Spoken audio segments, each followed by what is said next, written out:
Bom dia a toda a nossa audiência. Estamos dando início a mais um seminário da Escola de Comando de Estado-Maior do Exército, sob coordenação do Observatório Militar da Praia Vermelha. No seminário de hoje, nós vamos abordar o tema Desastres e Emprego das Forças Armadas, o caso Rio Grande do Sul.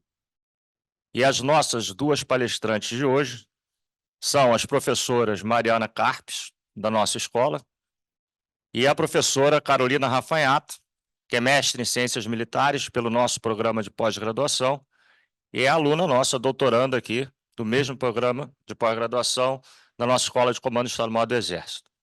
Nós vamos, antes de passar a palavra para as nossas duas palestrantes, explicar um pouquinho sobre o funcionamento do nosso seminário de hoje. Então, praticamente, nós teremos uma exposição simultânea das duas convidadas, as duas estarão o tempo todo em tela, a professora Mariana iniciará a abordagem, em seguida a professora Carolina continuará e a professora Mariana volta para fazer o encerramento, enfocando pormenores do caso Rio Grande do Sul.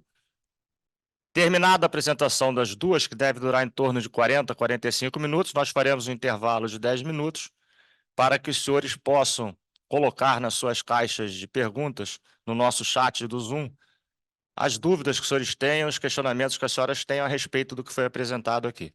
Desde já, eu gostaria de informar que a página Zoom nossa já está com o nosso chat aberto e as perguntas já podem ser colocadas à medida que a apresentação for transcorrendo.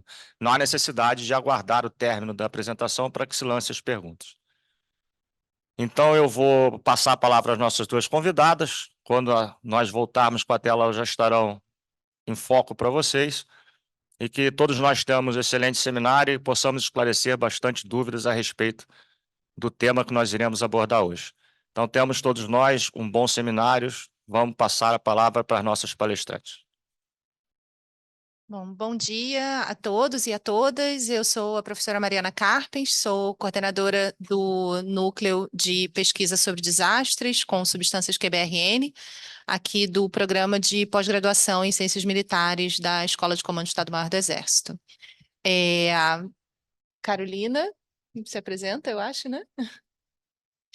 Bom dia, meu nome é Carolina Rafanhato, eu sou mestre em Ciências Militares e sou doutoranda em Ciências Militares pelo programa, sou orientanda da professora Mariana e também sou integrante do Núcleo de Pesquisa em Desastres aqui da ICEM.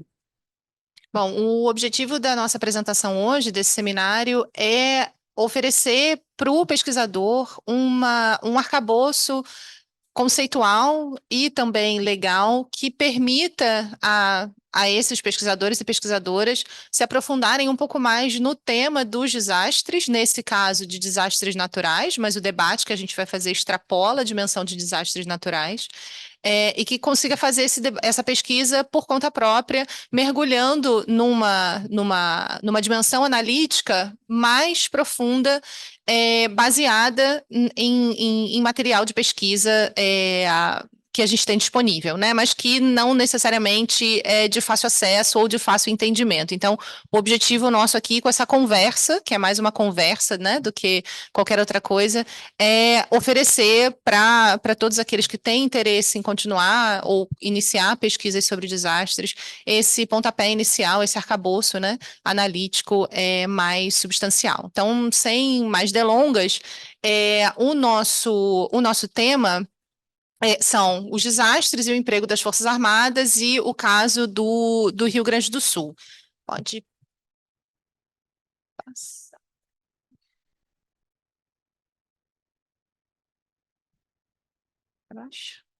Bom, eu não vou conseguir olhar para a câmera, né? Porque eu estou olhando para o meu PowerPoint. Então, eu peço desculpas que eu vou ficar olhando para outro lugar que não são vocês. A parte 1 do nosso debate, a gente vai fazer justamente essa discussão sobre os riscos, os tipos de desastres e como esses conceitos, né, a ideia de risco de desastre e os tipos de desastre estão relacionados.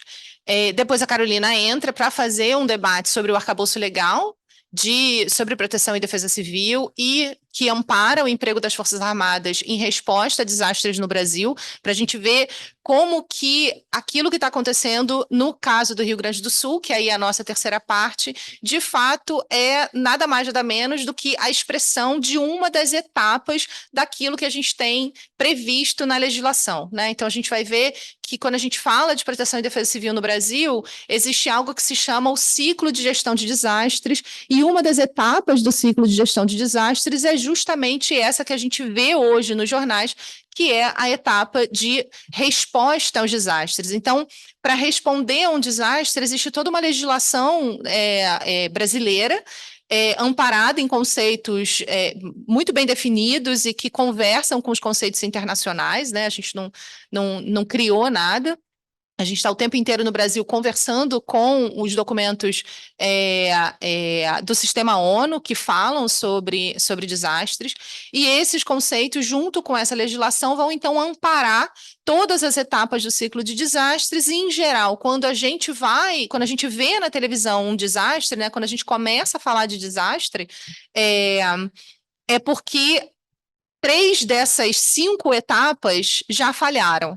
E a gente, então, quando a gente fala de resposta a desastre, a gente já está na 4ª fase do ciclo de gestão de desastres, que é seguido pela fase de recuperação, e a gente vai falar um pouquinho dela. Então, a nossa apresentação hoje, ela de certa maneira, propõe alguma problematização sobre a parte de prevenção a desastres, que é a primeira fase do ciclo, mas ela principalmente vai apresentar aspectos que estão relacionados ao momento atual, que é a 4ª fase do ciclo, que é a fase de resposta, e como aquilo que vem sendo feito, que a gente testemunha, né, via jornais de televisão e mídias sociais, é nada mais, nada menos do que o Estado brasileiro colocando para funcionar um sistema que está amplamente amparado pela legislação. Então, para o bem e para o mal, o que a gente está fazendo é apenas fazer valer a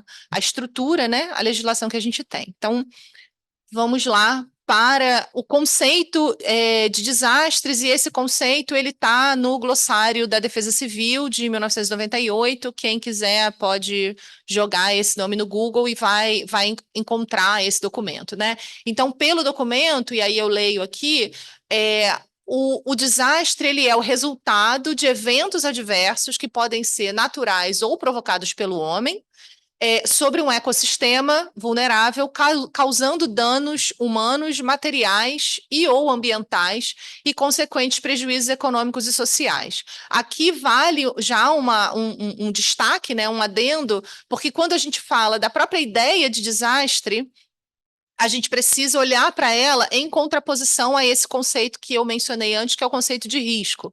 Então, pelos documentos internacionais, os documentos da ONU que falam principalmente sobre desastres e riscos naturais, o entendimento que se tem hoje é aquilo que a gente vê como chuvas, terremotos, tsunamis, secas, calor, são riscos naturais. Ou seja, a natureza, ela né, tem essa pulsão que se manifesta das mais diferentes formas, desde um terremoto a um tsunami.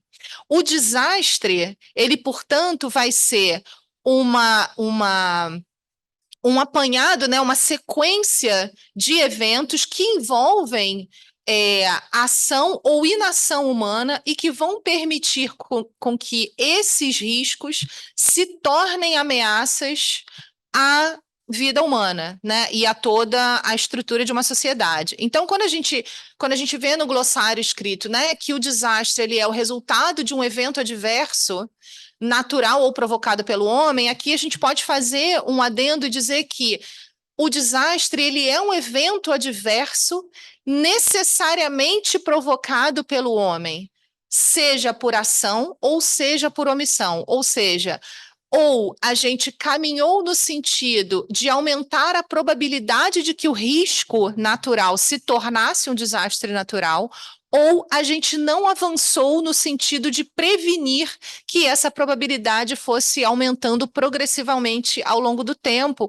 E, de certa forma, é aqui que o tema de desastres conversa com o tema das mudanças climáticas, né? Ou seja, ação e inação humana levam às transformações que a gente vê hoje no meio ambiente e que aumenta progressivamente a probabilidade de que desastres naturais ocorram de maneira mais frequente e cada vez mais agressivos. E aí, voltando aqui, então, para a definição, os desastres são quantificados em função dos danos e prejuízos, em termos de intensidade, enquanto que os eventos adversos são quantificados em termos da sua magnitude. A intensidade de um desastre depende da interação entre a magnitude do evento adverso e o grau de vulnerabilidade do sistema receptor afetado. E aí, claro, né, quando a gente fala da vulnerabilidade do sistema, a gente então tá justamente pensando em todas as ações que foram tomadas e não foram tomadas no sentido de prevenir, e aí, novamente, né, o primeiro conceito do ciclo de gestão de desastres, de prevenir ou mitigar a probabilidade da ocorrência daquele desastre. Então, quanto menos ações tiverem sido tomadas no sentido de prevenir ou mitigar um desastre, maior a probabilidade de que aquele risco se converta, né, se materialize em algo, por exemplo, como isso que a gente vê agora no Rio Grande do Sul. Normalmente, o fator preponderante para a intensificação de um desastre, como eu disse, é o grau de vulnerabilidade do sistema receptor. E, por fim, os desastres classificam-se quanto à intensidade, evolução e a origem. Não sei se Carol quer fazer algum comentário nessa parte. Bom, e aí a gente tem ainda segundo o glossário da Defesa Civil, a gente tem a origem, né, do desastre, e aí a gente pode pensar em desastres naturais, maremotos, tsunamis, terremotos, geadas, secas, chuvas, enchentes e etc. Desastres humanos, ou seja, que têm como base, né, a sua fundamentação na própria ação humana, e aqueles que são os desastres de natureza mista. A gente aqui ainda poderia, se quisesse, puxar mais uma setinha dos desastres naturais e destacar os desastres biológicos, como aquele que a gente viu na Covid, né? Ou seja, um desastre de natureza biológica que teve ação humana envolvida e que se torna, naquele caso da Covid-19, uma pandemia.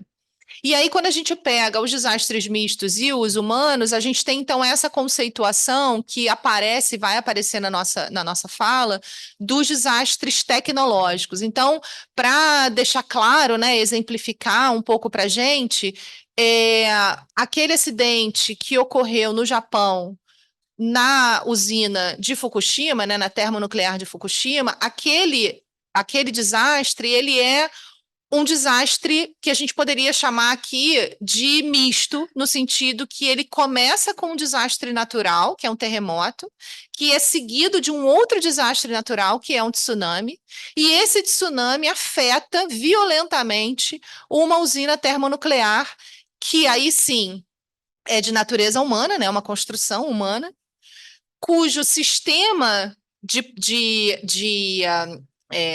proteção da própria usina não era suficientemente resiliente e, portanto, não resiste àquela ação da natureza, tornando, então, né, aqueles desastres naturais um desastre seguido de um desastre tecnológico, que é o vazamento de material radioativo daquela usina para o meio ambiente, afetando aquela população e obrigando retirada de população, remoção de pessoas e etc., né, e contenção. Então, o desastre tecnológico, a ruptura de uma barragem, por exemplo, também pode ser classificada como um desastre tecnológico. A gente vê, no caso do Rio Grande do Sul, as enchentes sobrecarregando barragens e levando à ruptura de barragens. Ela rompe não só por conta da pressão da água, mas também porque todas as medidas de prevenção, né, de monitoramento daquelas barragens provavelmente não foi feito da maneira como deveria ter sido feito, e aí elas não aguentam diante de um cenário extremo.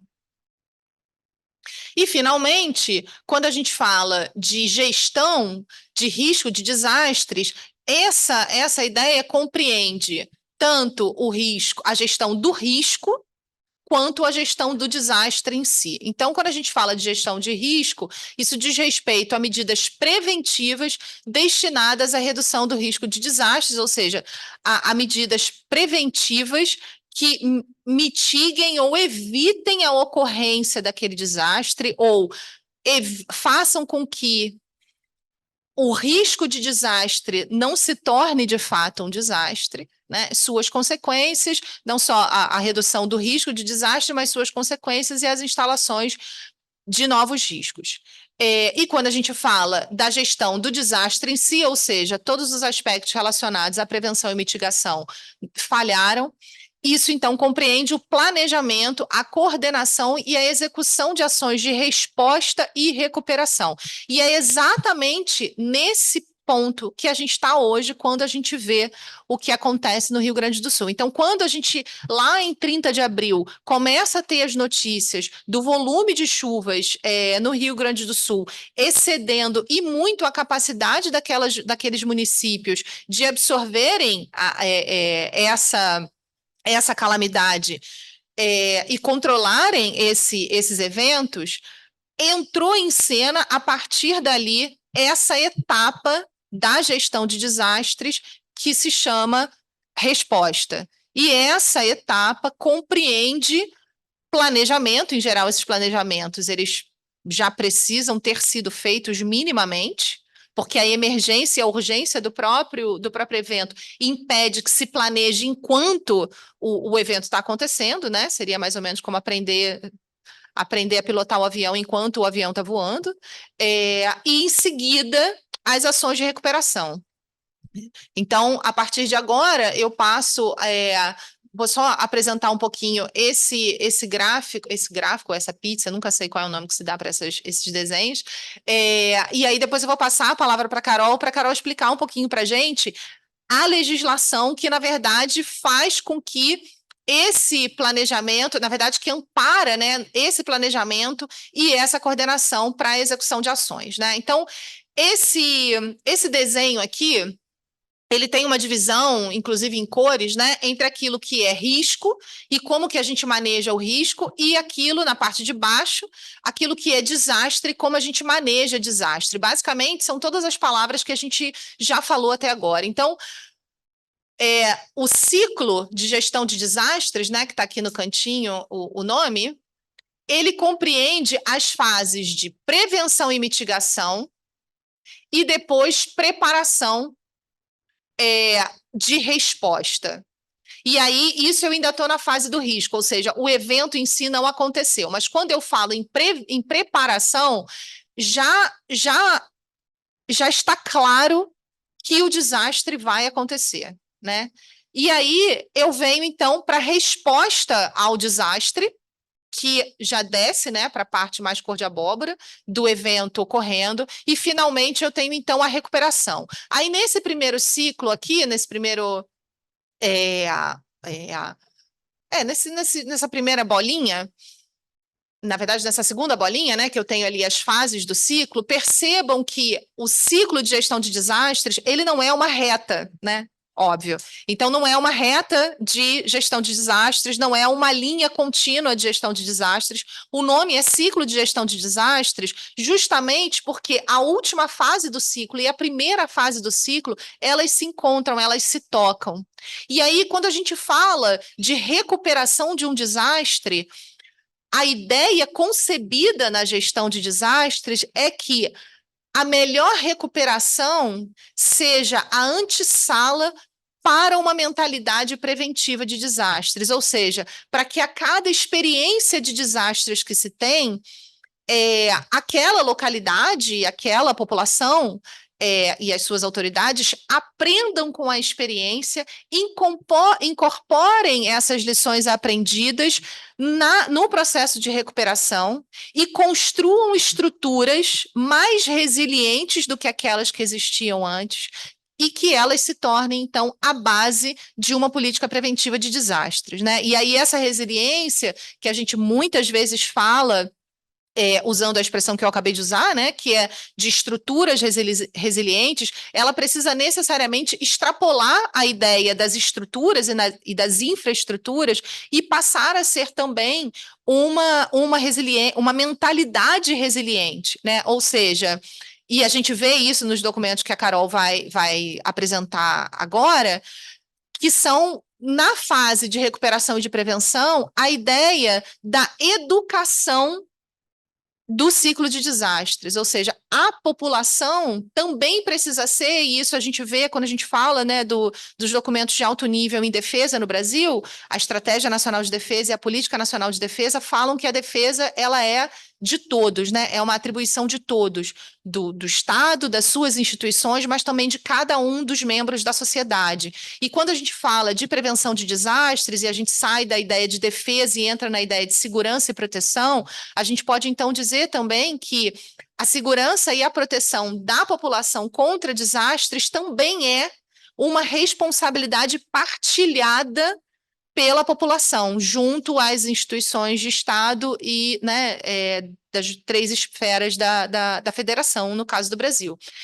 E aí, a ideia da educação e do comportamento preventivo, ele então precisa aparecer em cada um, né? E isso só acontece se a lógica, se o ciclo de gestão de desastres, na sua fase de recuperação, embutir nessa recuperação o aprendizado da experiência, que é sempre traumática vivida, e previna, a partir da etapa seguinte, que uma experiência igual ou pior volte a acontecer, considerando, como a gente já viu, que conceitualmente o risco ele né? O risco ele vai sempre estar presente, porque a natureza sempre vai estar presente. Quando a gente fala de riscos naturais, e os riscos tecnológicos, eles sempre vão estar presentes, porque o próprio desenvolvimento da humanidade, o desenvolvimento científico, tecnológico, industrial de uma sociedade, envolve uma parcela de risco que precisa ser, se não prevenida a sua conversão em desastre, pelo menos mitigada na sua intensidade.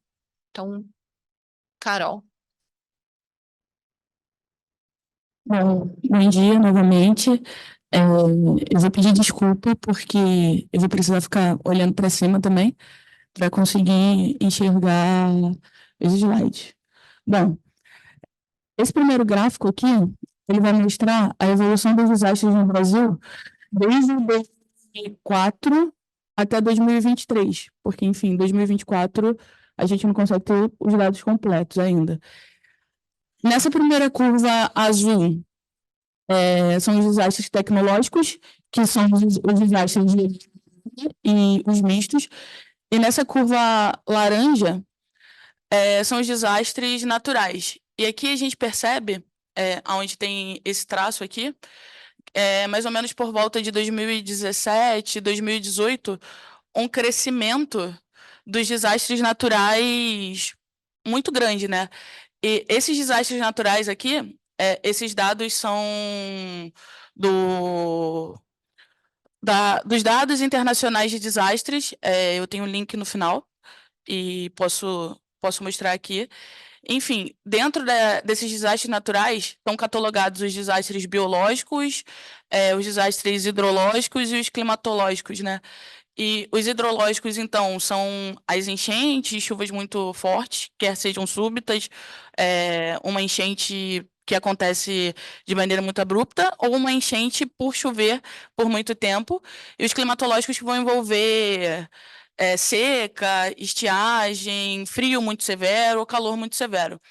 Então, a partir de 2017, a gente percebe essa curva crescendo bastante, que, enfim, entra sobre os debates das mudanças climáticas e tudo mais.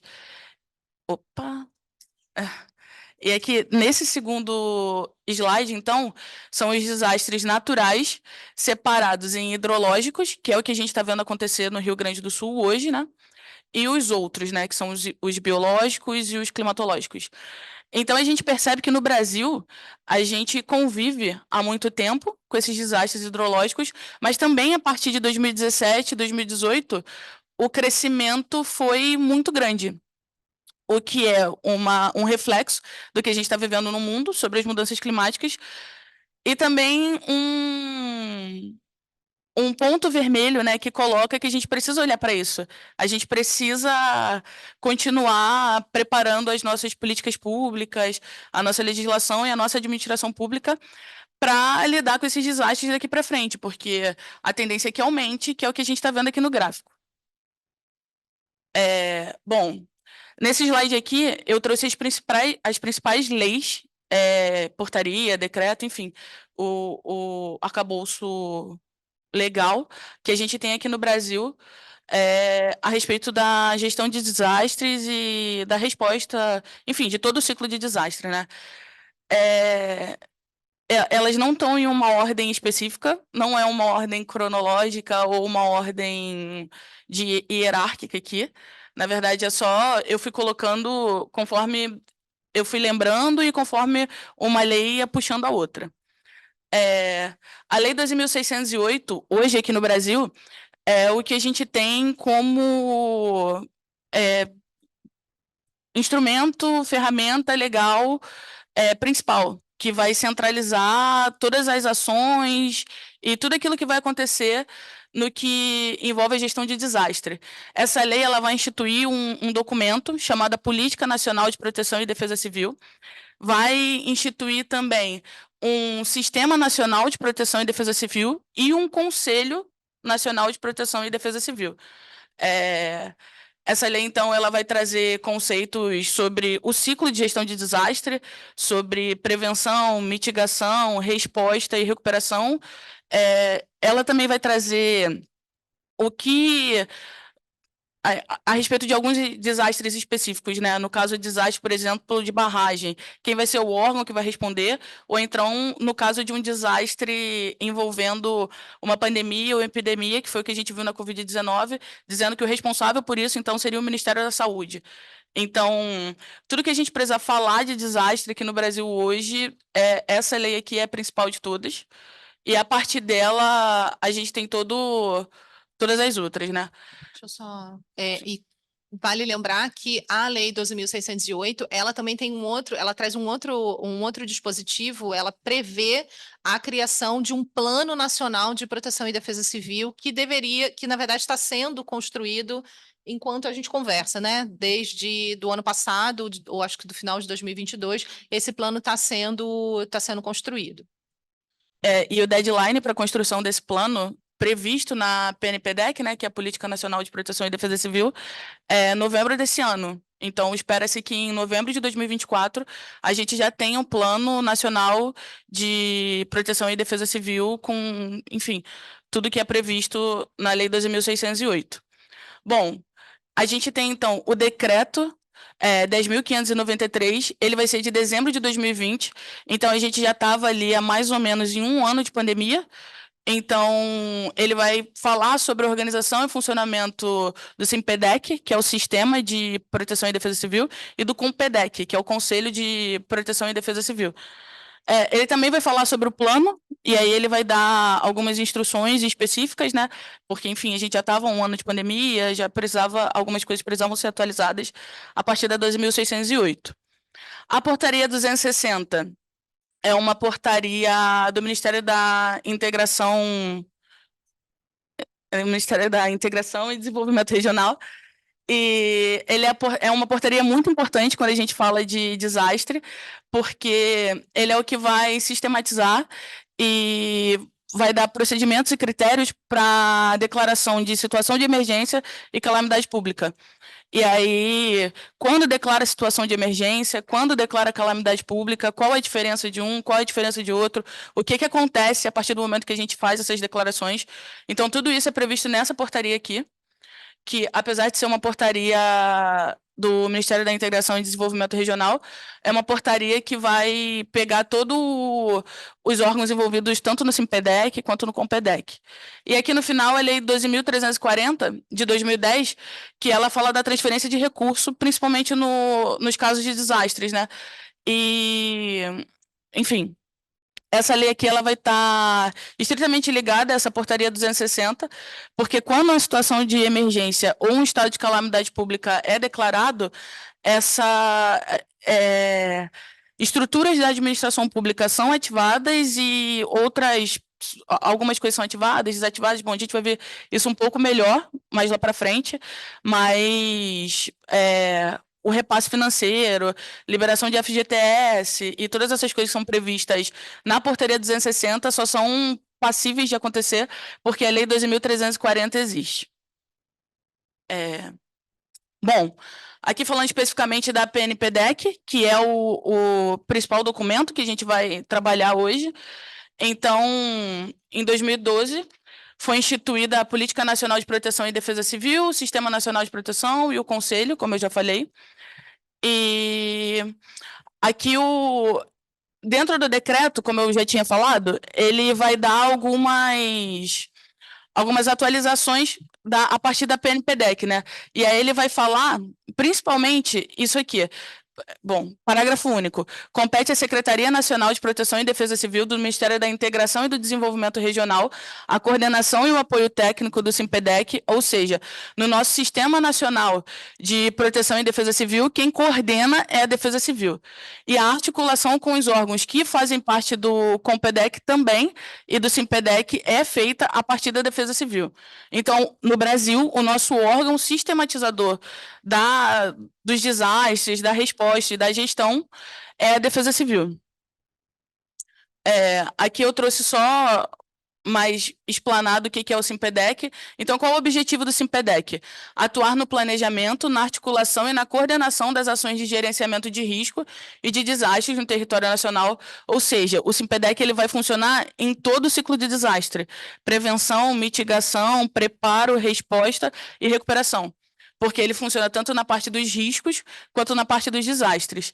E aqui na parte de baixo a gente tem quem forma o Simpedec, que então vai ser o conselho, os órgãos do Simpedec, né? Enfim, os órgãos internos, os órgãos e entidades do Sistema Estadual e Distrital de Proteção e Defesa Civil, que como a professora Mariana estava falando, aqui no Brasil a gente tem o federalismo e o federalismo ele funciona em estado, município e federação. E essas três entidades cada uma tem a sua defesa civil municipal, estadual ou a secretaria, né, federal, no âmbito da União. E é importante dizer que na defesa civil, quando acontece um desastre, não existe hierarquia entre as instituições da defesa civil. Então, no que compete a Estado, município e União, no âmbito da defesa civil, durante um desastre, não existe hierarquia entre elas. Bom, aqui o sistema municipal de defesa civil e também entidades privadas e organizações da sociedade civil, que é exatamente o que a gente está vendo, o que está acontecendo no Sul em relação a doações, enfim, sociedade civil atuando lá. Aqui a gente tem um Compedec, que é o órgão colegiado de natureza consultiva, integrante da estrutura do Ministério da Integração e do Desenvolvimento Regional. Aqui embaixo, eu não vou bater ponto por ponto, porque é quem participa desse conselho. E aqui, como o âmbito do que a gente está falando é justamente o emprego das Forças Armadas durante essas situações de desastres, eu destaquei aqui que dentro do Compedec precisa ter um integrante do Ministério da Defesa, ou seja, dentro do órgão consultivo, para fazer toda essa estrutura do ciclo de gestão de desastre e desse sistema de gestão de desastre que a gente tem, né, de proteção e defesa civil, a gente tem um integrante do Ministério da Defesa. Então, desde os documentos de defesa civil, a gente já está prevendo que as Forças Armadas também participem desse conselho. Porque, enfim, quando acontece o desastre, a gente sabe que as Forças Armadas estão ali para responder. Aqui, passando para a portaria 260, eu trouxe a Lei 14.750 aqui, de 2023, né? Ela foi do final do ano passado, acho que é a legislação mais nova que tem aqui, que ela vai dizer o que é situação de emergência e o que é estado de calamidade pública. E aí, agora eu vou diferenciar um pouco uma da outra para a gente entender o que acontece. Então, situação de emergência é uma situação anormal provocada por desastre que causa danos e prejuízos que impliquem o comprometimento parcial da capacidade de resposta do poder público do ente federativo, ou seja, município, estado ou união, atingido ou que demande a adoção de medidas administrativas excepcionais para resposta e recuperação. Essa é a situação de emergência. E a situação de estado de calamidade pública, então, é uma situação anormal provocada por desastres que causa danos e prejuízos que impliquem o comprometimento substancial da capacidade de resposta do poder público do ente federativo atingido ou que demande a adoção de medidas administrativas excepcionais para a resposta e recuperação. Ou seja, a gente tem, numa ordem de hierarquia, né, um desastre que não tenha e a gente vai ver isso nos próximos slides, que não tem um comprometimento tão grande, é declarado situação de emergência. E quando a gente tem um comprometimento substancial, então, é quando se declara estado de calamidade pública. E como saber quando a gente declara calamidade pública, quando a gente declara situação de emergência, vai ser visto na portaria 260. E é importante, porque a declaração da calamidade pública ou da situação de emergência, ela já prevê também, dentro da portaria, que as Forças Armadas atuem. Então, quando declara calamidade pública, já espera-se e já é possível que as Forças Armadas atuem. Uma coisa também que, enquanto a professora Mariana falava, eu lembrei, é que as declarações, os conceitos de desastres, eles mudaram muito, né? A gente escolheu colocar o glossário da Defesa Civil, que é o que é mais, enfim, que as pessoas mais usam até hoje, mas ele é de 98. Então, de 98 até hoje, em 2024, a gente já teve bastante atualização. E uma delas é da Instrução Normativa número 2 do Ministério da Integração e Desenvolvimento Regional, que está na PNPDEC. E dentro dessa definição, ela diz que o desastre é quando a comunidade local já não pode responder. Então, o desastre ele já nasce do esgotamento da capacidade local de resposta. Então, por isso que quando a gente tem um desastre, ou a gente precisa declarar uma situação de emergência, ou a gente vai declarar uma situação de calamidade pública. Então, dentro da portaria 260, o desastre é dividido em 3 níveis, que é o de pequena intensidade, o de média intensidade ou de grande intensidade.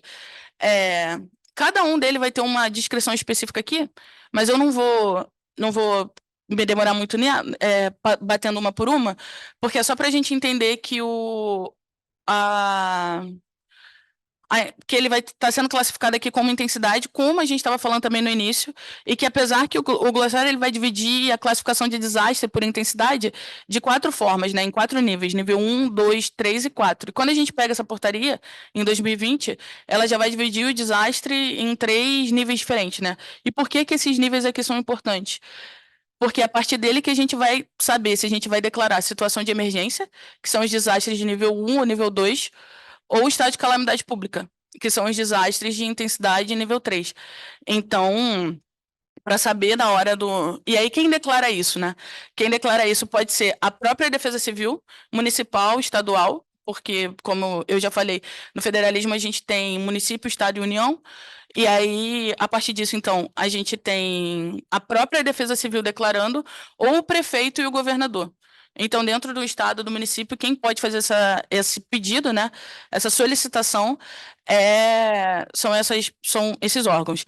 E, a partir daí, isso é feito num sistema, esse pedido é enviado, e aí isso chega na União, e aí a União decide se vai declarar ou se não vai declarar.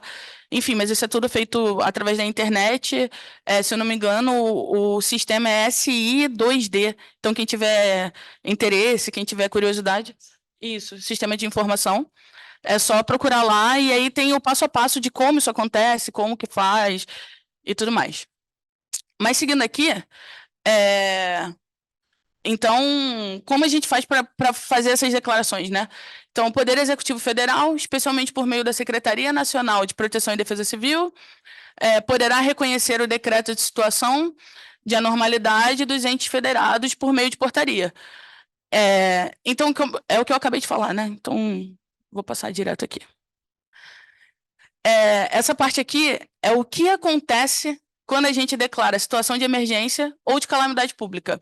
Eu coloquei as principais, não é só isso. Se vocês forem pesquisar dentro da portaria 260, vocês vão ver que tem muito mais coisa.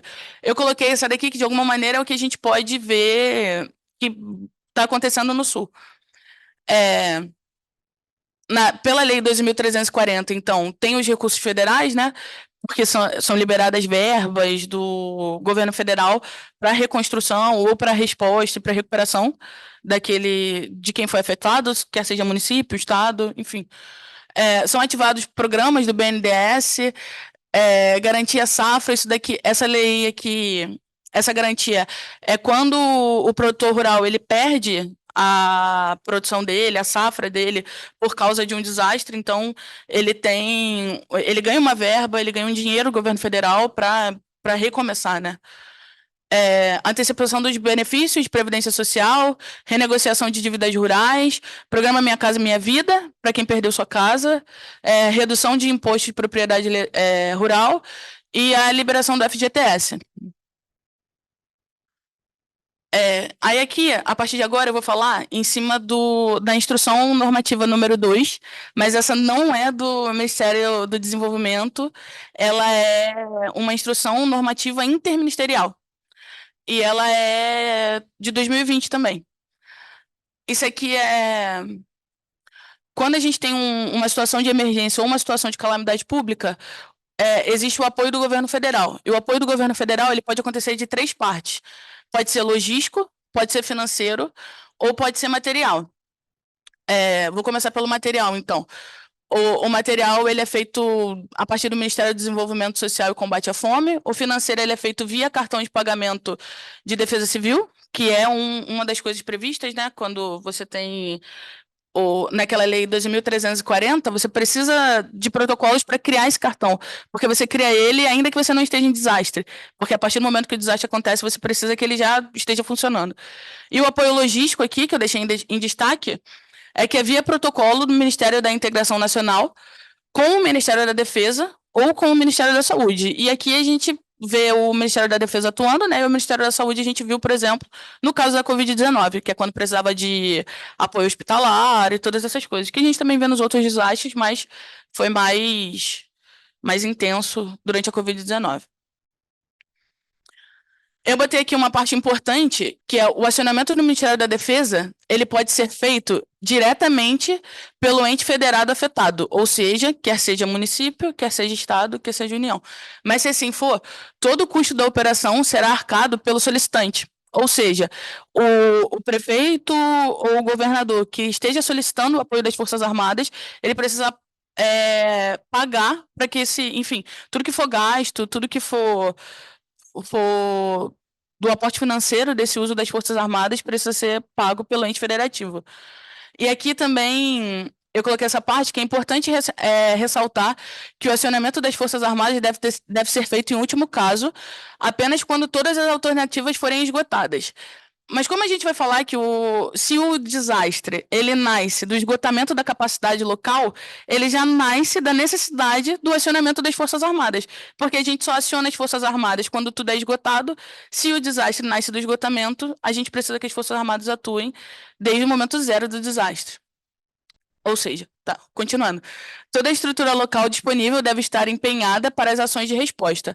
Além disso, é preciso consultar a possibilidade do atendimento pelo MD, que depende da disponibilidade pessoal e material, capacidade de logística de atendimento, tempo hábil para mobilização e etc. A título de curiosidade, por exemplo, quando a gente fala de exército, esse atendimento pelo MD ele vai direto para o COTER, né? Quem decide isso é o COTER. Quer falar alguma coisa, professora, até agora? Sim. Aqui, continuando, ainda trabalhando em cima da portaria interministerial, são previstas ações ações específicas do MD. E o que são várias outras ações, né? Eu coloquei as principais aqui. E o que é previsto que o MD atue, né? Enquanto Forças Armadas. Na parte do socorro, então a gente tem assistência hospitalar, desinfecção e desinfestação, a gente viu isso na Covid, né? Evacuação aeromédica, combate a incêndio, assistência social e assistência psicológica, busca e salvamento, remoção de vítimas e garantia da lei e da ordem. Esse é no momento em que você está socorrendo as pessoas.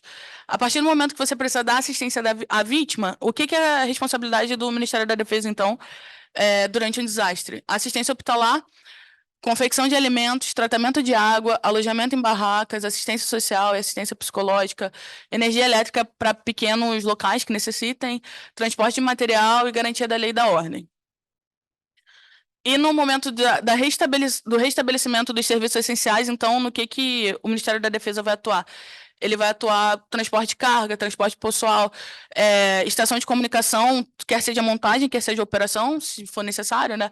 Desobstrução de vias e remoção de escombros, instalação de pontes móveis, energia elétrica, pessoal para remoção de escombros e garantia da lei e da ordem.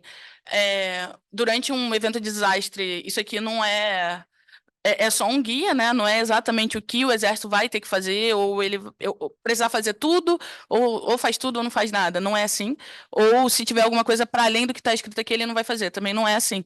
Isso aqui é só um guia de como o Ministério da Defesa pode atuar nessas situações. Então, continuando aqui, eu trouxe 4 documentos, são 4 legislações, para falar especificamente do emprego das Forças Armadas nessas situações de desastres.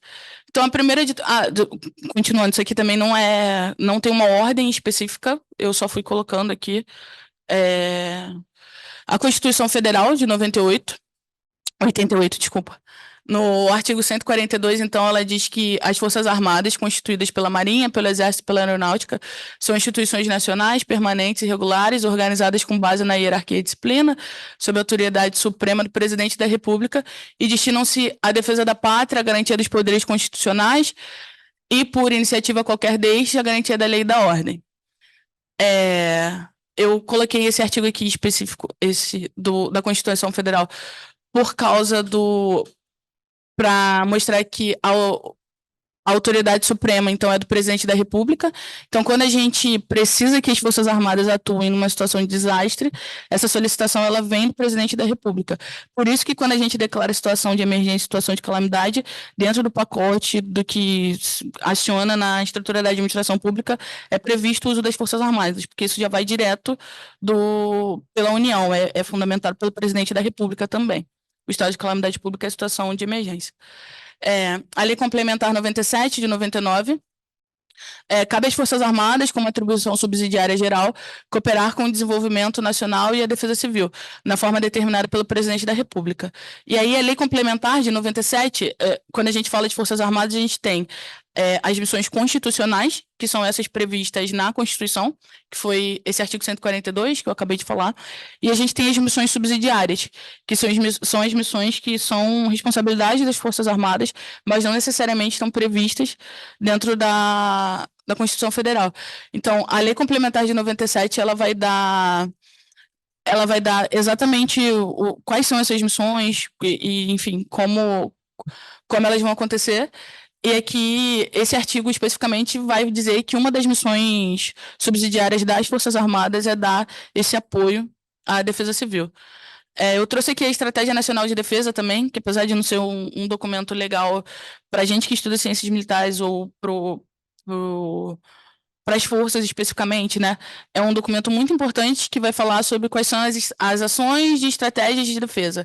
E aí, dentro da Estratégia Nacional de Defesa, a ação de estratégia de defesa 26 é incrementar as capacidades das Forças Armadas em sua autodefesa para contribuir com os órgãos de proteção e defesa civil na prevenção, mitigação, preparação, resposta e recuperação em eventos adversos de natureza biológica, química, radiológica e nuclear.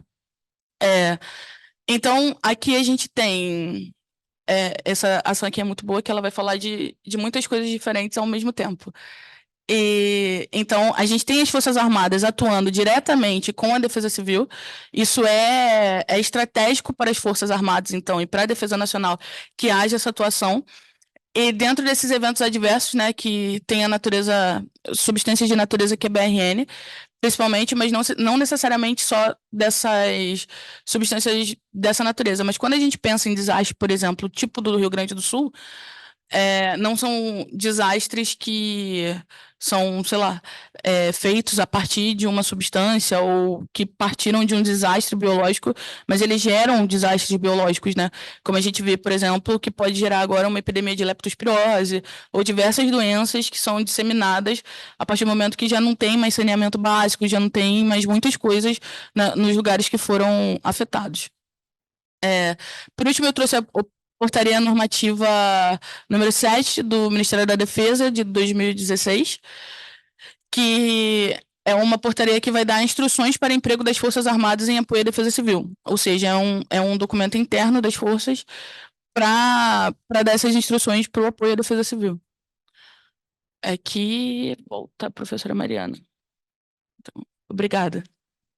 Bom, e aí, para a gente caminhar para esses 10 minutos finais, a gente fez um apanhado de alguns aspectos relacionados à experiência que a gente está vivendo hoje, ou está assistindo hoje, né, a grande maioria do país, no Rio Grande do Sul, e tentar entender, situar esses eventos, né, isso que a gente está assistindo, frente a essa legislação que agora a gente já conhece. Então, eu imagino que quem está assistindo a esse seminário, ao longo da nossa apresentação, já provavelmente fez várias conexões na cabeça sobre aquilo que vem lendo no jornal e vem assistindo na televisão, sobre medidas que estão sendo tomadas, decisões que estão sendo feitas em relação ao Rio Grande do Sul, que às vezes aparecem como sendo ideias de um ou de outro, mas que, na verdade, agora a gente consegue ver que são simplesmente o Estado brasileiro, né, e os entes da federação colocando para funcionar o Sistema Nacional de Proteção e Defesa Civil. Isso que a gente vê no Rio Grande do Sul hoje é um grande estudo de caso, assim como foi a Covid, por outros meios, um grande estudo de caso sobre o acionamento e o funcionamento da Política Nacional de Proteção e Defesa Civil e do seu Sistema Nacional de Proteção e Defesa Civil. Então, esses números aqui, eles são todos aproximados, porque provavelmente, enquanto a gente está aqui conversando, alguma atualização já deve ter sido feita nesse sentido. Então, a gente está falando aí de mais ou menos 400 mil pessoas desalojadas, e aí, entre esses desalojados, a gente vai assumir que muitas dessas pessoas podem se tornar permanentemente desabrigadas, mas que outras vão voltar às suas casas e ter só que passar pela árdua tarefa de limpar esses espaços. A gente tem mais ou menos aí um número de 70 mil desabrigados, ou seja, uma parte da população que teve ou as suas casas completamente destruídas, ou as suas casas literalmente levadas pela enxurrada. E aí tem toda uma discussão que se poderia ser feita, mas que daria praticamente outro seminário, sobre as violações que são feitas à legislação de proteção ambiental e de construção de casas em áreas próximas ou a áreas de proteção ou áreas ribeirinhas. E quando a gente vê uma enchente, a gente entende isso, por que é necessário um espaço considerável entre a cabeceira de um rio ou a margem de um rio e as primeiras construções de habitação, porque a gente precisa, de novo, né, voltando à ideia do risco natural, né, a natureza ela no momento em que há uma variação nesse volume de água de um rio, por exemplo, ou de uma lagoa ou de uma praia, essas construções, se tiverem sido feitas, como muitas vezes são feitas, violando essa limitação, o que acaba acontecendo é que elas são as primeiras a serem varridas, não só afetadas, mas muitas vezes carregadas pelas enxurradas. A gente está mais ou menos hoje com um número de 140 pessoas mortas e 125 desaparecidas. Esses números eles vão mudar para mais e para menos, né? Conforme o escoamento dessa água for acontecendo, e as pessoas que nesse momento aparecem, às vezes, como figuram como desaparecidas, estão, na verdade, só incomunicáveis ou, infelizmente, vieram a óbito e ainda não haviam sido encontradas. E aí é importante a gente citar, né, destacar, como eu fiz ali no slide, que não é possível, nesse momento, precisar o tempo que será necessário para a recuperação total do estado do Rio Grande do Sul. Porque esse cálculo ele vai variar de acordo com os elementos que a gente colocar nessa equação. Então, se a gente disser a reconstrução das cidades, fisicamente, a gente vai chegar a uma conta. Se a gente disser recuperação de um patrimônio histórico perdido, essa conta vai para um outro resultado. Se a gente disser recuperação plena da saúde econômica e financeira do Estado, considerando plantação, agricultura, pecuária, a gente vai para outros números. Se a gente pensar em recuperação financeira do micro, pequeno e médio empreendedor, a gente vai para uma outra conta. Então, esse cálculo, ele é um cálculo que a gente não vale nem a pena a gente se debruçar sobre ele, porque seria mera especulação diante da gravidade do que ainda se vê no caso do Rio Grande do Sul. E aí é interessante, esse documento, né, que é a fonte ali, o Atlas Digital de Desastres do Brasil, é um documento interessante para que as pessoas mergulhem. Ele está disponível online, é só copiar esse nome e jogar no Google e ele vai aparecer. E aí dá para explorar esse mapa, que tem uma série histórica que começa em 1991 e vem até 2022, e traz não só os desastres de natureza hidrográfica, mas também outros de natureza climática, né? Enchentes, secas, deslizamentos e etc. Quando a gente pega o somatório de todos esses desastres no Rio Grande do Sul, desde 1991 até 2022, o resultado que a gente tem em número de mortos é visivelmente inferior àquilo que a gente teve só nesse mês de maio, né, que ainda nem fechou um mês, no atual desastre desse estado.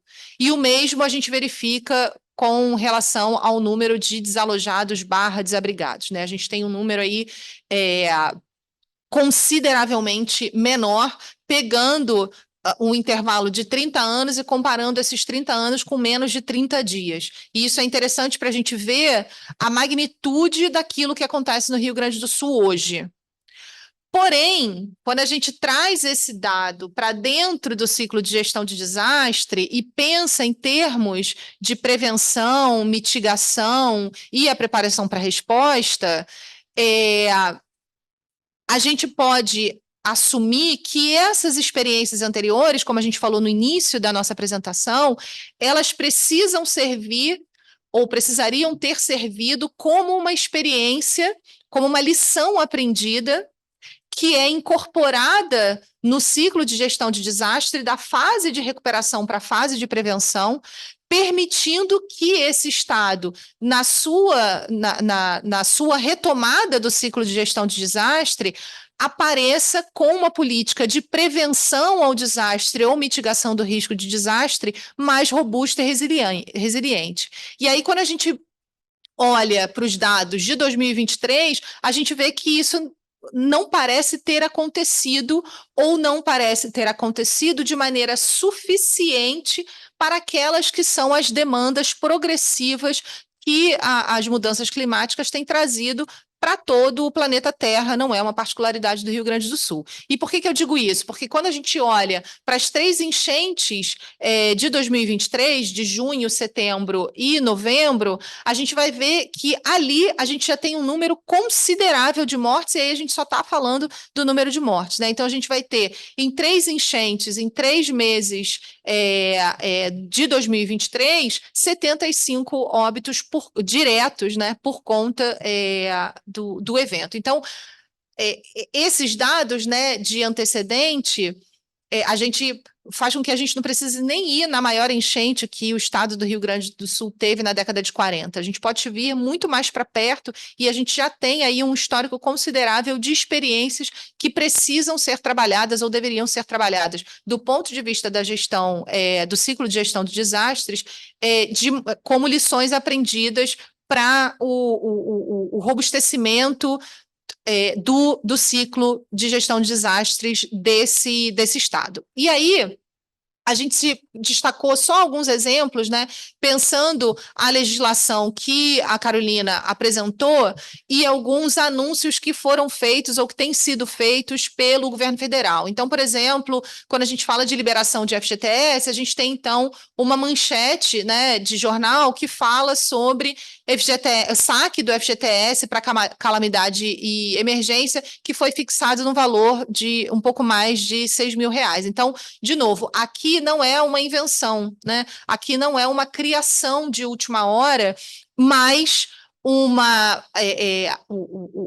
governo federal fazendo valer aquilo que está na previsão legal e, portanto, colocando para funcionar um aspecto, né, do ciclo de gestão de desastres na sua fase de resposta. O mesmo vale para a transferência de recursos federais, e a gente vai ter uma série de medidas que estão sendo tomadas, de subsídios para a criação de linhas de crédito junto ao BNDES e também a garantia safra, como a Carolina também destacou, Bolsa Família, abono salarial e, finalmente, dentro da legislação que fala sobre o Minha Casa Minha Vida, também ações que foram sendo anunciadas, né, medidas que foram sendo anunciadas para facilitar o acesso dessa população a imóveis para aquela população, como a gente falou, que não só está desalojada, mas que pode ser que esteja permanentemente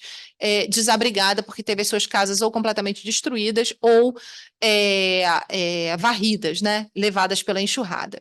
E aí, por fim, cabe a gente entrar amarrar a legislação que fala sobre emprego de Forças Armadas e aquilo que a gente vê sendo feito com o emprego, com o uso das Forças Armadas na Operação Taquari. E aí é interessante porque a Operação Taquari, que hoje acontece, ela é a Operação Taquari 2. Por quê? Porque as enchentes de 2023 levaram, né, o emprego das Forças Armadas naquilo que se tornou a Operação Taquari 1. Quando a gente olha para uma e para outra, né, no slide, a gente vai ver que aquilo que é feito é muito semelhante e é exatamente aquilo que a Carolina mencionou como as ações previstas, né? Então, quais são elas?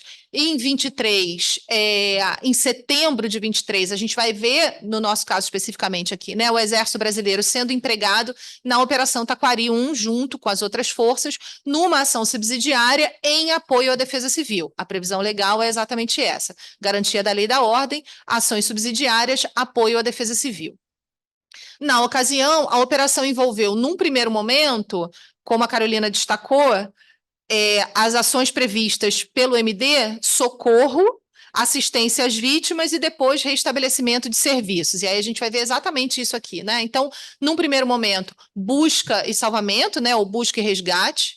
Depois a gente vai ter provisão de alimentos, abrigo e assistência médica à população. E, finalmente, o restabelecimento da dignidade humana com o restabelecimento da infraestrutura, com a remoção de entulhos, limpeza das cidades e coleta de donativos para aqueles vulnerabilizados de maneira quase que permanente pela enchente. A operação ela foi coordenada pelo Comando Conjunto das Forças Armadas, e aí gravem porque ele volta, né? Ele vai ser reativado agora, ativado pelo Ministério da Defesa, lembrando, né, que o canal de comunicação com as Forças Armadas é o Ministério da Defesa, e o Ministério da Defesa, por sua vez, tem o seu canal de comunicação com a Defesa Civil via Ministério da Integração e Desenvolvimento Regional. Então, esses dois órgãos, como a Carolina mostrou,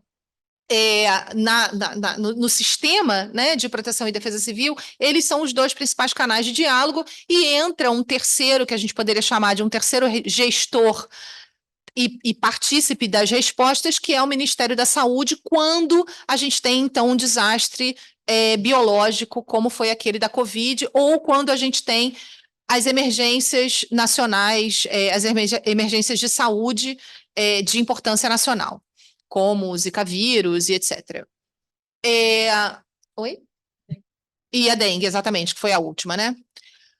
A operação foi coordenada, então, pelo Comando Conjunto das Forças Armadas, ativado pelo Ministério da Defesa, e contou ali com um emprego mais ou menos de 1.000 homens e mulheres nesses municípios atingidos o ano passado.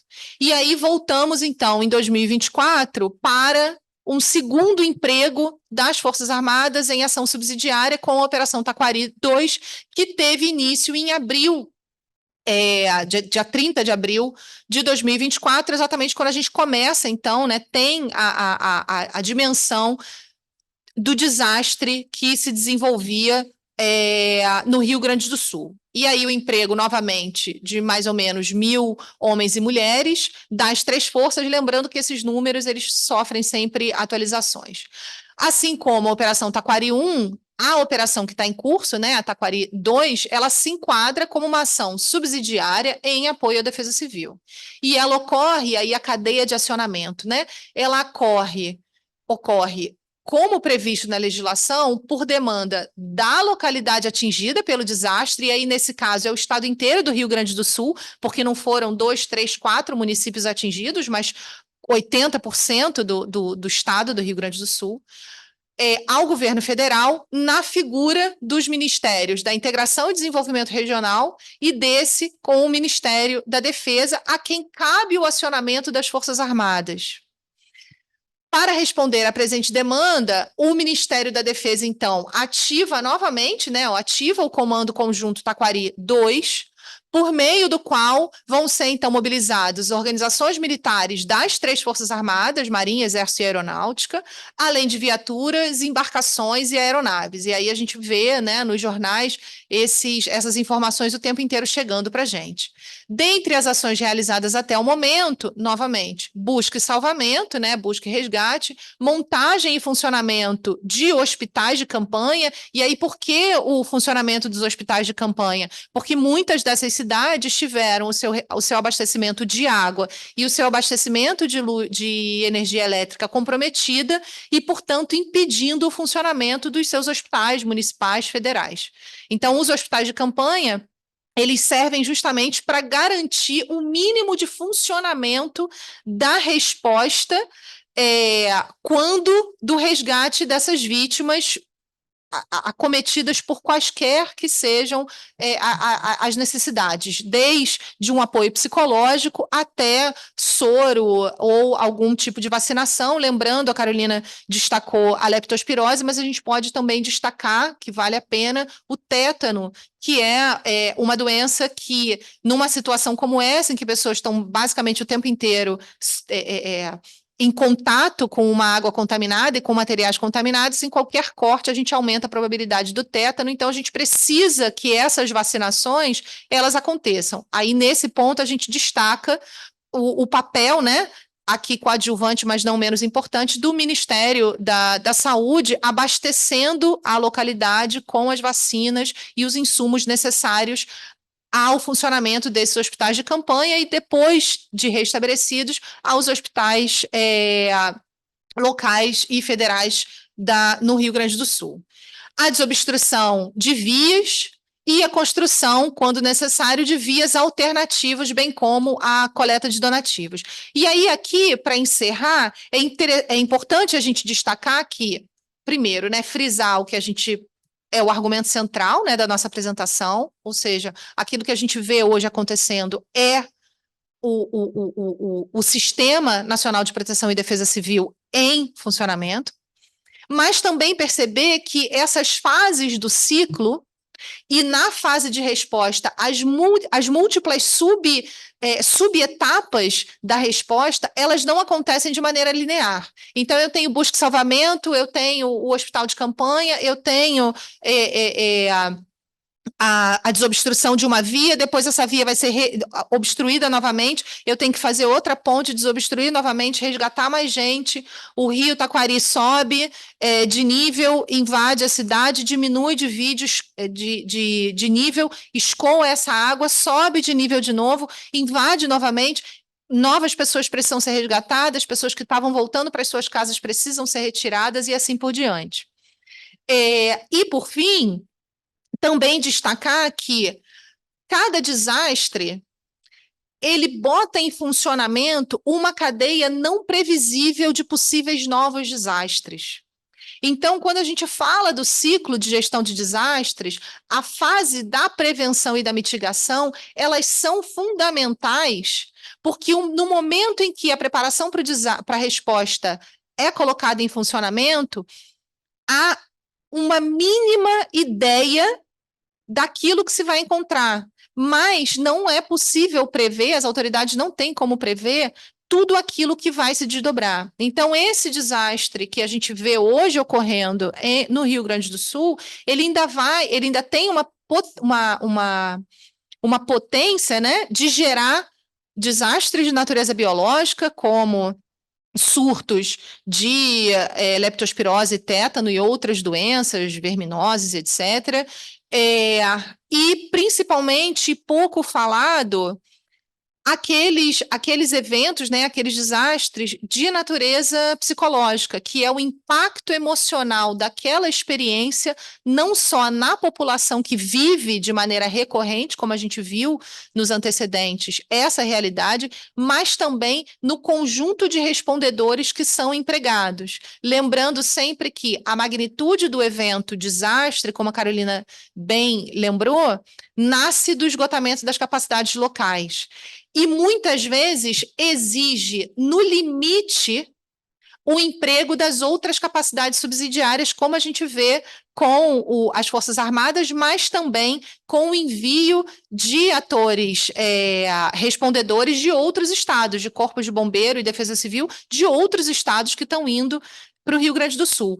Esse funcionamento no limite é o que, em previsão legal, mas também por demanda do próprio evento, faz com que a gente veja, no caso do Rio Grande do Sul, um volume muito grande de voluntários.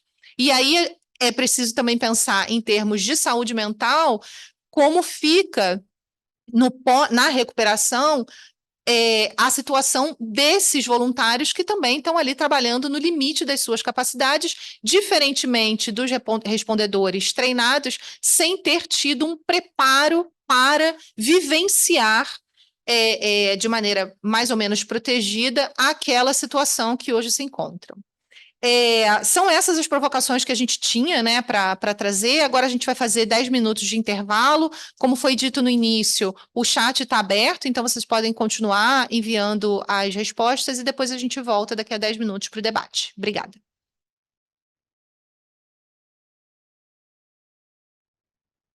Ok, então vamos retomar o nosso seminário. Eu espero que todos já estejam de volta para que a gente possa iniciar os nossos debates.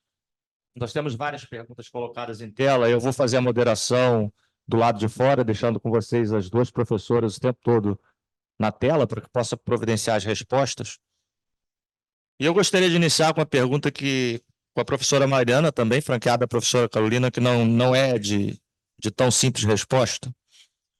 Pelo que nós temos visto diariamente nos nossos noticiários, as críticas da ação das forças de segurança, as críticas da ação de agentes estatais, principalmente esses agentes estatais relacionados à prevenção, eu gostaria de saber se haveria como se prever uma catástrofe dessa magnitude provocada pela enchente que assolou o Rio Grande do Sul nos últimos dias. Professora Mariana, se podia nos ajudar a esclarecer um pouco isso aí. A ideia da previsão precisa de uma catástrofe, ela tende a ser muito difícil.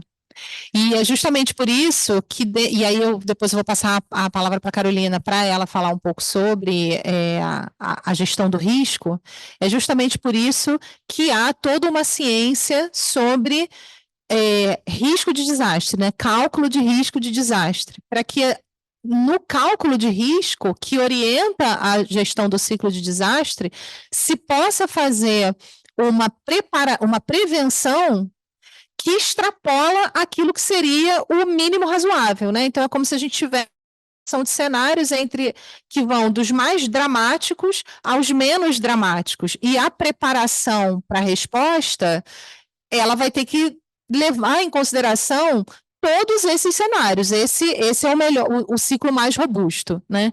E a maior parte das ações vai precisar ser feita nas etapas preventivas e mitigadoras, justamente para que a gente nunca chegue a esse pior cenário, que seria como foi no Rio Grande do Sul, 80% de um estado inteiro debaixo d'água. E aí, nesse sentido, não é que a chuva não fosse cair, ou que a gente pudesse prever exatamente quanto de chuva ia cair, mas que a gente tivesse construído sistemas resilientes que fossem capazes de suportar mais esse volume de chuva do que aqueles sistemas que a gente tem que suportaram pouco, né? Colapsaram muito cedo. Eu acho que quando a gente pensa no ciclo de gestão de desastre, essa parte do risco, ela é que aborda aquela primeira parte a parte azul, né? Quando a professora Mariana estava falando. Ela é tão importante ou mais importante do que, de fato, a parte de quando acontece o desastre. Então, eu acho que quando a gente olha o cenário do mundo que a gente está vivendo hoje, por exemplo, os gráficos que eu mostrei no início da apresentação, eles mostram que a tendência é que aumente cada vez mais. Então, quando a gente fala de análise de risco, de todas essas coisas, é entender que os desastres vão acontecer, porque, enfim, eles são inerentes da sociedade, da evolução da sociedade em si. Então, é entender como a gente vai ter uma mitigação, uma preparação para que os efeitos em si desse desastre sejam mínimos, né? Então, é trabalhar os riscos para que a gente não chegue de fato na parte do desastre. Ok, a próxima pergunta vem do Pedro, eu vou deixar ainda a palavra com a professora Carolina. Ele pergunta o seguinte: sem hierarquia na defesa civil, como trabalhar efetivamente com a demanda dos abrigos que estão necessitados? Bom, eu não tenho conhecimento para falar especificamente de como acontece dentro dos abrigos, então não vou falar especificamente dos abrigos, mas só para dizer que não existe hierarquia na defesa civil. É que quando a gente fala durante o desastre, entre a defesa civil do município ou a defesa civil do estado, está todo mundo trabalhando em prol da recuperação e da resposta daquele desastre. Então, entre uma defesa civil e outra, não existe hierarquia. Mas que não é que dentro da estrutura da defesa civil não existe essa hierarquia. Então, só deixando isso claro mesmo. Só a título de comparação, quando a gente fala dessa hierarquia, né, ou numa hierarquia diferente, a gente pode pensar em contraposição à hierarquia que a gente tem dentro das Forças Armadas, que eu tenho uma ascendência direta sobre aquele que é o meu subordinado. Não é essa hierarquia que a gente vai ter entre a defesa civil, da mesma maneira que a gente não tem dentro do Sistema Único de Saúde, por exemplo. Não significa que esses órgãos não trabalhem juntos e ouçam e respeitem uns aos outros, não é o caos, né? Mas é um tipo de hierarquia que não é essa hierarquia militar que a gente vê, em que a cadeia de comando é claramente colocada, de modo que um ator dá ordem para o outro ator, que dá ordem para o outro ator e assim sucessivamente. Então, é essa a diferença quando a gente fala de hierarquia na defesa civil e no Sistema Único de Saúde, a contraposição é a essa hierarquia das Forças Armadas. A próxima pergunta vem da Maria de Lourdes, eu vou direcioná-la para a professora Mariana, que foi a que comentou sobre o assunto. A Maria de Lourdes pergunta: qual a importância de incluir treinamento específico em saúde mental e resiliência psicológica nos protocolos de preparação das Forças Armadas para intervenção em desastres? E como isso pode impactar a eficácia e o bem-estar dos respondentes durante as operações de resposta? A importância é total, né? O que a gente acaba vendo, e aí não é só das Forças Armadas, mas eu diria de todo esse conjunto de respondedores, né? Então, Corpo de Bombeiro, Defesa Civil, atores da Defesa Civil, polícias, né? Polícia Militar, porque esses atores, e aí a gente pode pegar um pouco, se a gente quiser, o antecedente, né, das chuvas de 2023 e das chuvas de agora, ou se a gente quiser, a gente pode pegar os antecedentes, por exemplo, de Brumadinho e Mariana, né, que a gente tem ali uma situação de desastre pelo rompimento das barragens, e uma situação de extremo estresse entre os respondedores, e que eu imagino que muitos desses respondedores de defesa civil que atuaram numa situação vão atuar em outra. Então, o primeiro aspecto é, se a formação desse respondedor não inclui uma atenção à saúde mental na mesma proporção que inclui uma formação de capacidades técnicas e físicas desse respondedor, eu aumento a probabilidade de que esse respondedor, numa próxima situação de estresse, tenha, por exemplo, um gatilho daquele trauma inicial, que talvez nem soubesse que era um trauma, né, instituído, e precise ser afastado. Então, eu posso ter a redução de um contingente que eu vou precisar, né, para uma resposta, simplesmente porque esse meu pessoal está afastado para um tratamento de saúde mental. E a mesma coisa dentro das Forças Armadas, que aí, em geral, a gente tem essas situações de estresse exponencialmente colocadas. Então, o ideal seria que, da mesma maneira que a gente mencionou no ciclo de gestão de desastres, a mentalidade de resiliência ser parte do ciclo, né, principalmente na etapa de prevenção, que a mentalidade de proteção e preservação da saúde mental entrasse também como uma das etapas de um itinerário formativo de um ator que, pela própria natureza da função, precisa lidar com situações de estresse, precisa administrar eventos estressores ao longo de toda a sua carreira. A próxima pergunta vem de César Santana, eu vou direcioná-la para a professora Carolina. Professor, César gostaria de saber se o atingido pelo desastre é uma vítima de uma ocorrência... Ele afirma, desculpa, que o atingido pelo desastre é uma vítima de ocorrência indesejada.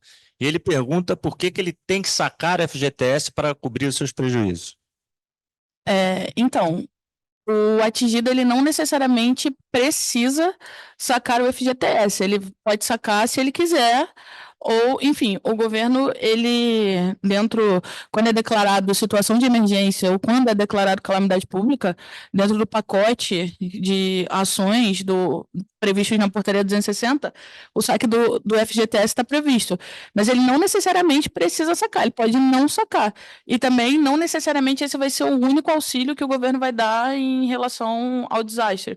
Por exemplo, na calamidade pública da Covid-19, a gente teve o auxílio emergencial, por exemplo, não necessariamente só FGTS.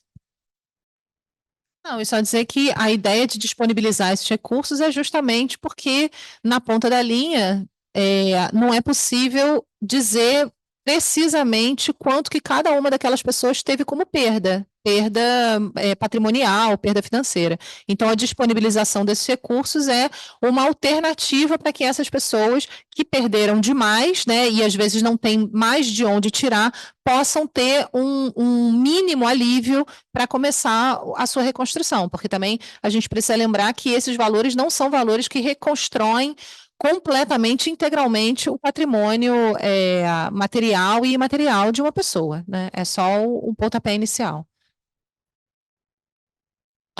A próxima pergunta eu vou deixar também com as nossas duas palestrantes. E nós observamos, principalmente no final, quando a professora Mariana explanou sobre a Operação Taquari 2, a importância de um comando conjunto centralizado. E nós temos isso aí desencadeado na presente catástrofe que acontece no Rio Grande do Sul. Esse comando centralizando todas as ações e coordenando todas as ações de resposta que é natural.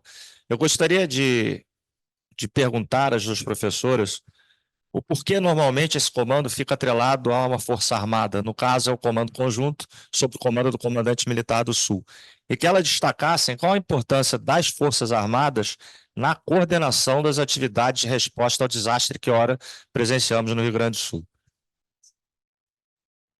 É, eu diria que quando a gente fala de emprego de Forças Armadas, não só a gente tem a prontidão como um aspecto importante e o treinamento dessas tropas que podem ser empenhadas, mas existe uma expertise de gestão de crise que acaba sendo um aporte importante e às vezes crucial para uma operação como essa. Eu não gosto muito da analogia que acaba aparecendo muitas vezes na televisão, de que se trata de uma operação de guerra, é como se fosse uma guerra. Não é uma guerra, não é como se fosse uma guerra, não é uma operação de guerra, mas é uma situação de catástrofe em que há três entes da federação, né, três esferas da federação precisando conversar, atores com conhecimentos distintos precisando conversar, atores com entendimentos distintos daquilo que está acontecendo precisando conversar e não necessariamente sendo capazes de ouvir uns aos outros. Então, quando a gente, em geral, né, o que a gente vê é quando esses atores, que são atores treinados na resposta, quando eles entram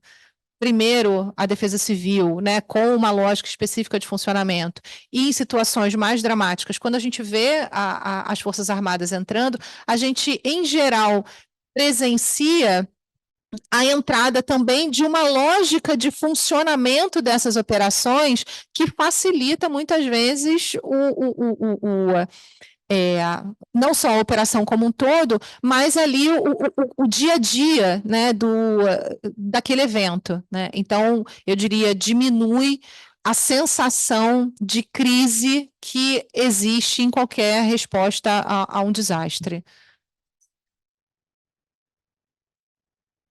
Acho que é só porque, como eu tinha falado lá logo, acho que na metade da minha apresentação, quando a gente tem a situação de emergência ou calamidade pública, enfim, que é inerente do desastre de grande proporção, é previsto que o apoio logístico seja dado pelas Forças Armadas, né?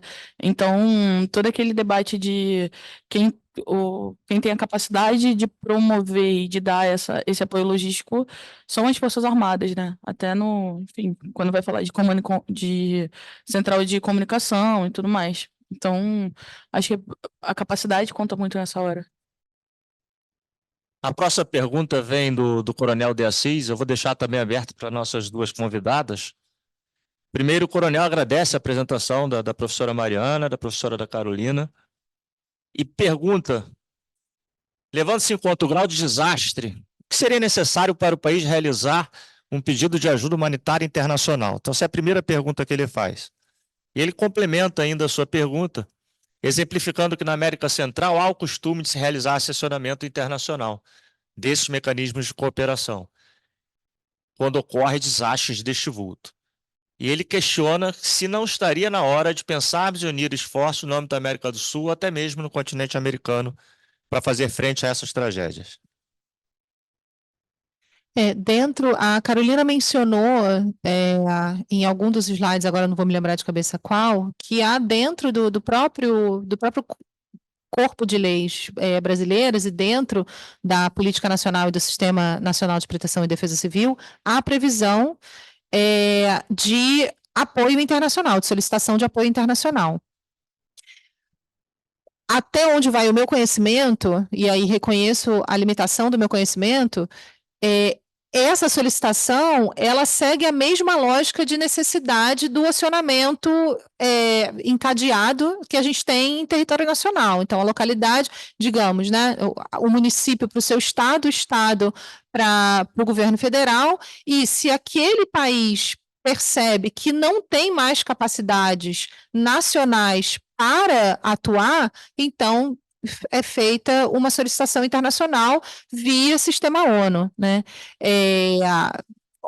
De apoio, inclusive de apoio não só de donativos, de organizações não governamentais internacionais, mas também de países que cedem profissionais respondedores para atuar nessas situações. A gente viu isso acontecer, é o exemplo que me vem à cabeça, no caso do terremoto que houve na Turquia, né? Então, a gente houve pessoal especializado em busca e salvamento, inclusive com cães, sendo levados, né, sendo cedidos para a Turquia, para que aquele país conseguisse dar conta daquele desastre que também extrapolou drasticamente as capacidades daquela localidade e também daquele país de responderem. Então,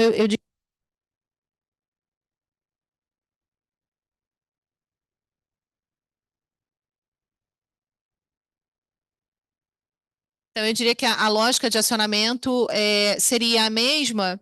E aí, claro, dentro da América do Sul e da América Central, acaba que, pelas próprias dimensões, o Brasil ele é muito. Ele divide um pouco, né, esse lugar de ser mais a referência do que o país que mais envia ajuda do que exatamente recebe a ajuda pelo tamanho do seu território. Só para completar também, eu não acho que não que, enfim, eu não tenho sobre de quando chamar essa ajuda humanitária ou de quando não chamar.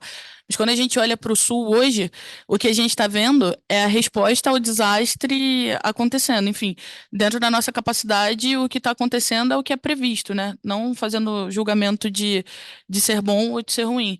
E, enfim, eu acho que é a gente olhar quais são as ações de resposta e, de fato, como essa resposta está ocorrendo, quais são as ações de prevenção e tudo mais. E, e é isso. Bem, nós vamos chegando ao final do nosso seminário e vamos deixar aqui com as nossas duas convidadas a nossa última pergunta. E é uma pergunta de aspecto bem amplo, pode ser abordada de várias formas, seja pela geopolítica, seja pelo emprego de forças armadas, ou até mesmo pela estrutura de resposta que foi montada. O que nós podemos esperar em um futuro próximo, como consequências desse desastre que assola o Rio Grande do Sul atualmente?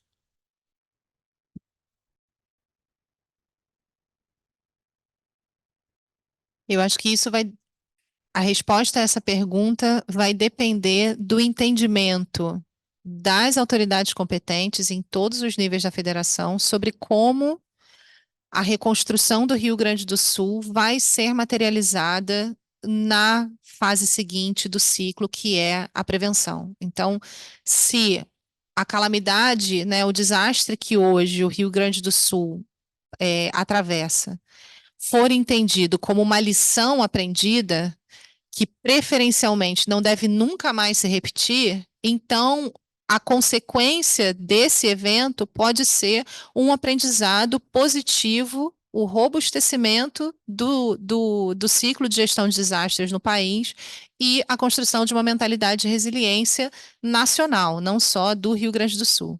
A gente tem alguns exemplos, né, de estados brasileiros que passaram por grandes tragédias e que foram aprendendo com essas tragédias, e a gente tem na área, por exemplo, dos desastres tecnológicos, é, o exemplo do acidente com o Césio 137 em Goiânia, em 1987, que ainda figura, né, como o maior acidente radiológico da história da humanidade, e que, pela magnitude do evento e pelo desastre que gerou, desencadeou um processo de aprendizado que basicamente se tornou um ponto de inflexão em toda a lógica de gestão da área nuclear e de manejo, né, de materiais radioativos no Brasil.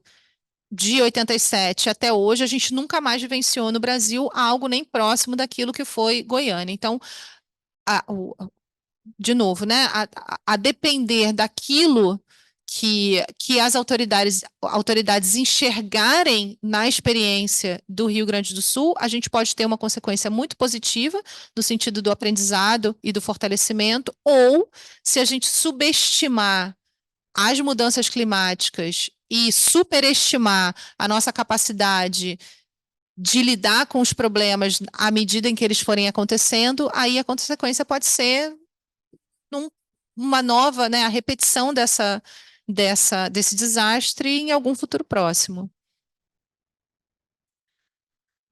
Eu acho que quando a gente pensa em cenário futuro também, a gente precisa entender os desastres, a resposta, o ciclo de gestão de desastre no geral, e a resiliência, principalmente olhando isso da ótica da soberania e da projeção internacional também, né? Porque a gente está. Enfim, as mudanças climáticas estão aí, e os desastres estão aumentando e tem acontecido essas coisas.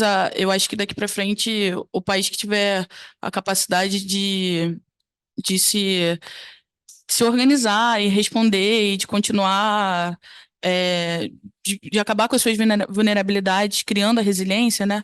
Como, enfim, hoje em dia a gente tem muito esse debate aqui dentro até do próprio núcleo, de como a gente está mudando a nossa visão de ver desastre, né?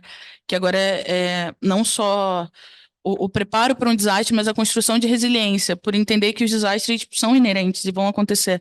Então, eu acho que se a gente usar isso como, enfim, tiver uma boa resposta, uma boa lição aprendida, entender que a gente precisa se capacitar, é isso.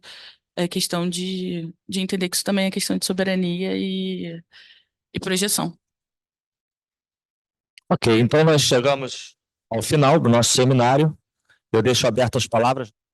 Se vocês gostariam de fazer alguma consideração final. Agradecer ao convite do Observatório Militar da Praia Vermelha, aproveitar a oportunidade para convidar as pessoas que ainda não visitam o site do Observatório Militar da Praia Vermelha que o façam com regularidade, porque esse tema de desastres é um tema que está surgindo agora, né, dentro desse horizonte de pesquisas, mas há uma série de outras agendas de pesquisa que vão desde segurança pública até o monitoramento de conflitos internacionais, que vem sendo feito de maneira sistemática e com excelência dentro do MPV. Então, acho que vale a pena, não só para o pesquisador, mas para aquele que é o curioso, né, que gosta de se informar, usar esse canal e também convidar todos para visitar o Instagram do NUPED, né, do Núcleo de Pesquisas sobre Desastres com Substâncias QBRN, que eu coordeno e que a Carolina faz parte. Ok, então, desta forma, nós terminamos mais um seminário patrocinado pela Escola de Comando do Estado-Maior do Exército. E, em nome da escola, eu gostaria de agradecer imensamente aos nossos dois palestrantes que nos envolveram muito com a sua presença no manhã de hoje, falando sobre o assunto que está, infelizmente, na moda, né? Vamos chamar assim, mas que é inevitável nós tratarmos dele. Gostaríamos de agradecer também a toda a nossa audiência que nos prestigiou durante essa manhã e aproveitamos para informar que o Observatório Militar da Praia Vermelha, fazendo frente a essa tragédia que assola o Rio Grande do Sul, está criando um grupo de estudo destinado ao estudo exclusivo dos desastres naturais. Então, uma nova área de atuação que a gente está abrindo, isso aí está sendo gerenciado ainda. Eu acho que vai sobrar até para a professora Mariana mesmo coordenar essa atuação como um todo. E a partir da semana que vem nós já estaremos com esse grupo constituído. E aproveitamos ainda para informar que logo em seguida nós gravaremos um podcast sobre determinado assunto com as nossas duas convidadas e a gente sai um pouco do viés acadêmico e vai para um bate-papo um pouco mais informal e nós vamos abordar a mesma temática. Tanto o podcast que nós iremos gravar, como este seminário que a hora termina, a partir da semana que vem já estão disponíveis no site do Observatório Militar da Praia Vermelha. Eu ia falar mais, mas a professora Mariana já fez toda a propaganda necessária. Eu só gostaria de destacar para toda a nossa assistência que o endereço do site está colocado aí para que os senhores vejam no nosso chat do Zoom. Então, desta forma, mais uma vez, obrigado às duas professoras, obrigado a todos que participaram conosco nessa manhã. E nós terminamos aqui o nosso seminário sobre os desastres que assolam o Rio Grande do Sul. Tenham todos um excelente dia.